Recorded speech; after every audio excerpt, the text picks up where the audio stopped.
أصحوا يا سودانيين، هذا أنا أسميته عارنا الوطني الكبير، وعلينا أن نغسل هذا العار. ومن هنا أنا أطالب كل الشعب السوداني بقيام حملة وطنية لتفكيك ميليشيات الجنجويد المسمى بالدعم السريع. ليس هذا فحسب، بل مراجعة جنسياتهم بما فيها الدقلوا الذين دخلوا السودانيين كتشاديين، دخلوا السودان كتشاديين، والآن حاضرتهم قال اسمها أم القرى. أسأل حميدتي من 200 اسمها أم القرى، وأول مرة سكنت فيها سنة 90 كان اسمها شنو؟ قبل ما تجوا انتوا. والناس اللي كانوا فيها هسه قاعدين وين؟ وأحب أقول للناس، لأهلنا في الشمال ولأهلنا في الوسط النيلي وفي أقصى الشرق، اللي بيحصل في دارفور بيجيكم بيحصل لكم في بيوتكم. والآن في مجموعات أهلنا ميدنا ولحمنا ودمنا من المجموعات المتبدية التي تعيش في البادية، كان هواوير كان في الشمالية، وجو قعدوا مع أهلنا في البحر على البحر عشان يتحاشوا الجفاف الحاصل. الآن ميليشيا الجنجويد بقيادة المجرم حميدتي قاعد تجند فيهم، بيجندوهم في الشمالية وبيجندوهم في الشرق وبيجندوهم على أساس إثني عرقي.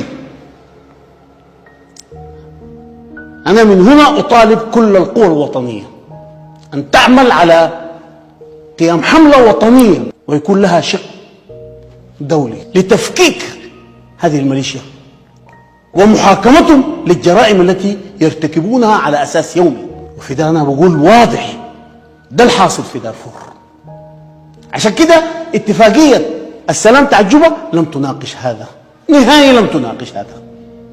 ليس هذا فحسب، بل شرعنت لهؤلاء الجنجويد الميليشيات. أكثر من ذلك الآن في الميزانية العامة يدعموا ميليشيا الجنجويد،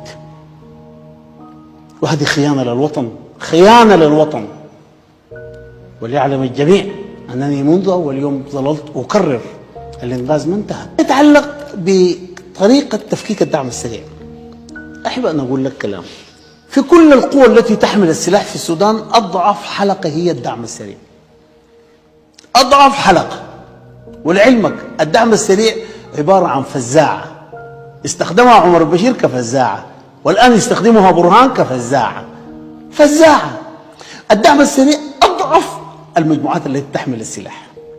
الدعم السريع يظهر لك قوي في ظل غطاء سياسي كالغطاء السياسي الذي منحه له عمر البشير، الغطاء السياسي الذي منحته قحط الخائنة للدعم السريع واعترفت به في الوثيقة الدستورية.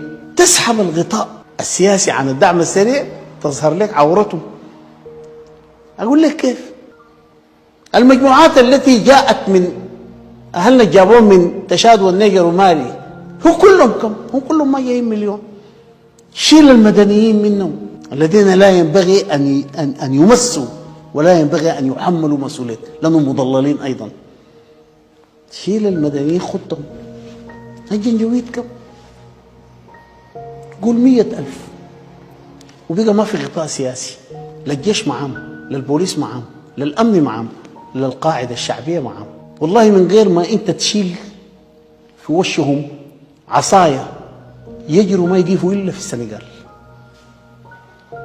وما تنسى الجبن مركب فيهم الذي يقتل النساء ويغتصب الفتيات العزل ويحرق القرى. هذا الجبان، هذا عمل ما فيه مروءة ولا فيه رجولة ولا فيه شيء ولا فيه دين. وشوف الايديولوجيا بتاعهم شنو بعد ده. الله اكبر الله اكبر تقول وهم لا دين لهم. لان هسي الدوله كلها معهم. عشان كده المستضعفين من اهل دارفور واقفين يعاينوا، لما حيحاربوا الدوله كما حدث كما ثبت. لما حاولوا يدافعوا عن نفسه لقوا الدوله واقفه مع ديل. عشان كده قلت هذا هو عارنا الوطني علينا ان نغسله. واقول للناس الاسلام عروبيين، بقول لك طيب الناس اللي قاعدين في مناطقهم بنعمل لهم شنو؟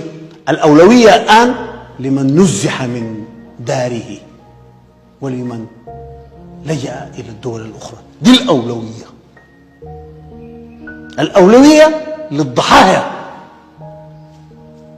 لأنه أهلنا المدنيين التابعين المجموعات السودانية التي تم استخدامها وجاءت من تشادب النيجر، أهلنا المدنيين دول هم تم استغلالهم، وأولادهم يتدرجوا بهم، عملوا لهم درجة عشان يحموهم، باعتبار إنه اللي بيستهدف حميتي بيستهدف مجموعة المحاميد أو المهرية أو أولاد منصور.